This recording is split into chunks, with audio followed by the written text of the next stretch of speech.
कार्तिक मास कथा एकादश अध्याय हो।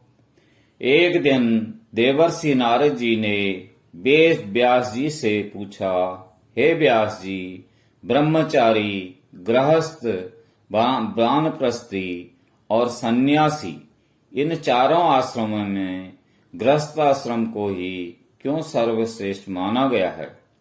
इस बारे में जानने की मेरी प्रबल इच्छा है।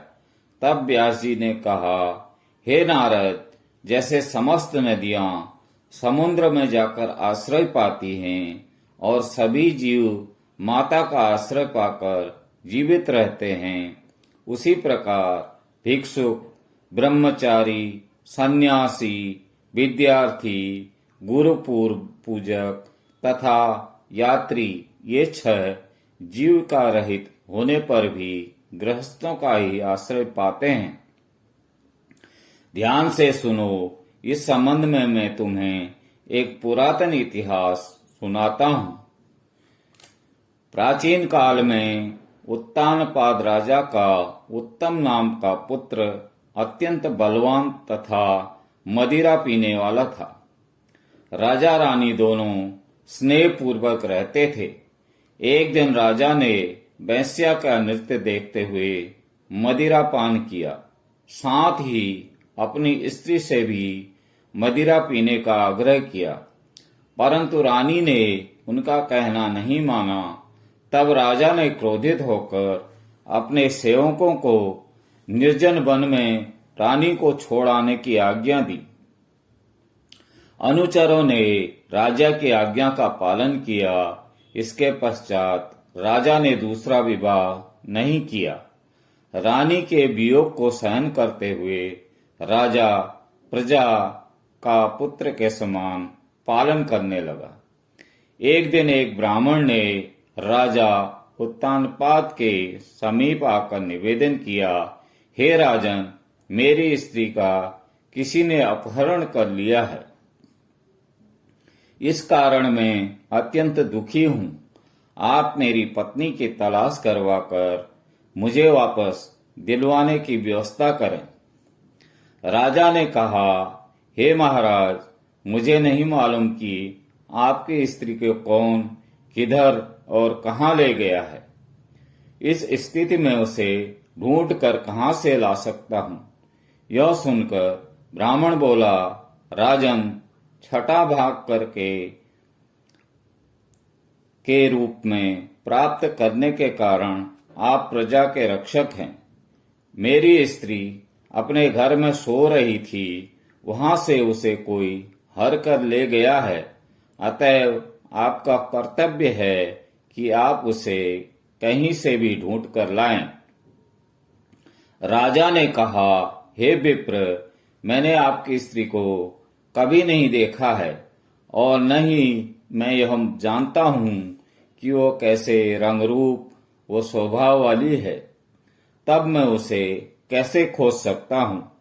यह सुनकर ब्राह्मण बोला, यद्यपि यह कर्कश स्वभाव की, कठोर वचन बोलने वाली, काले रंग की और कुरूपा है, तथापि मैं उसकी निंदा नहीं करता, क्योंकि वह मेरी पत्नी अर्थात अर्धांगिनी है।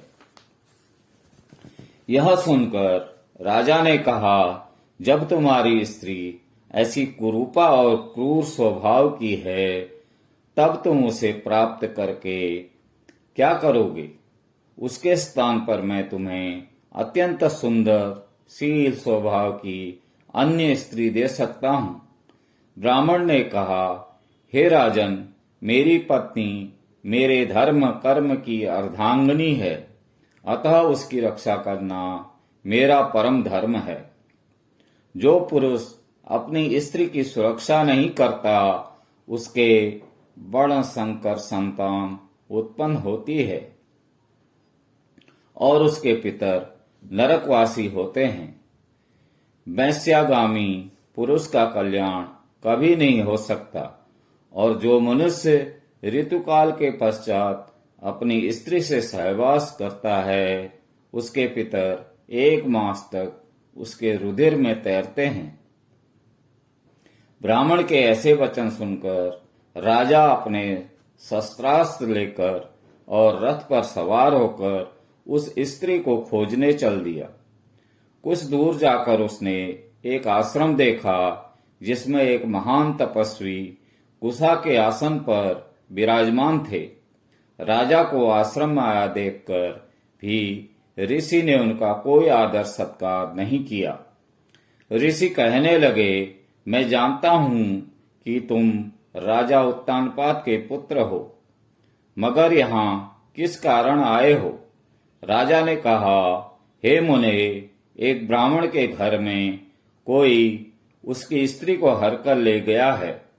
मैं उसी को खोज में इधर आया हूं, मगर न तो आपने मुझे अर्घ दिया और न ही किसी प्रकार का आदर सत्कार किया। इसका क्या कारण है?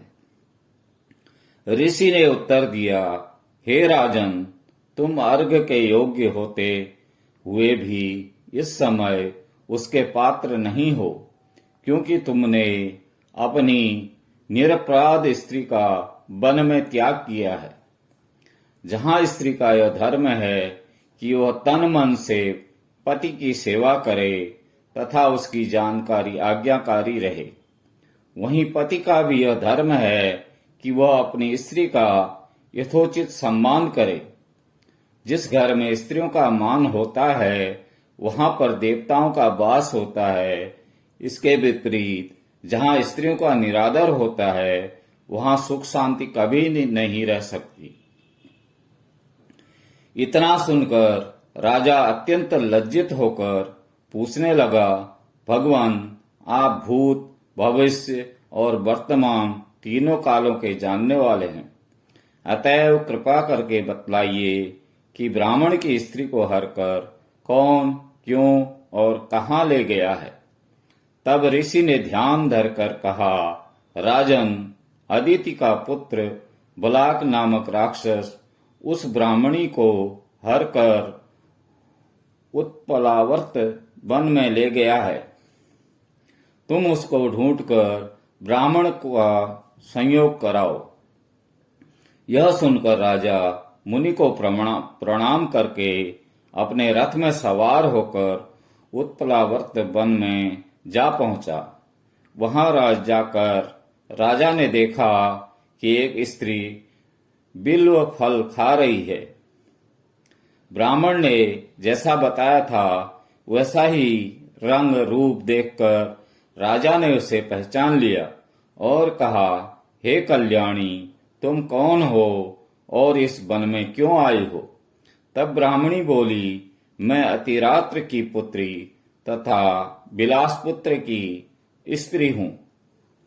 मैं अपने घर में सो रही थी कि बलाक नामक राक्षस अपहरण करके मुझे यहाँ ले आया है।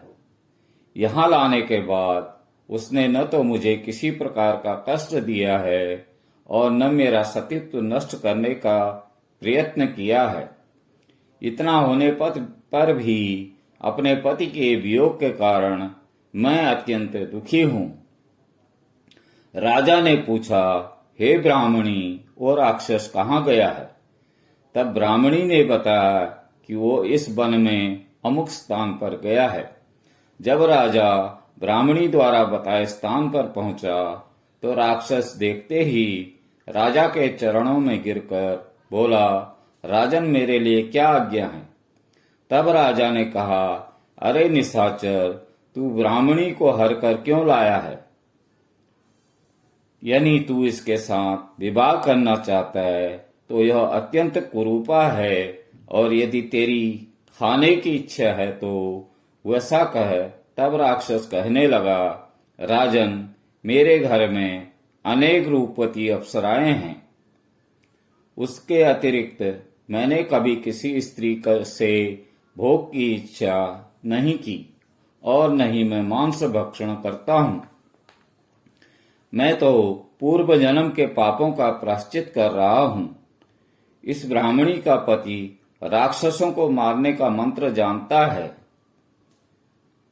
जब हम यज्ञ का अन्न ग्रहण करने के लिए जाते हैं तो वह हमको भगा देता है, क्योंकि यज्ञों का आचार्य वही बनता था।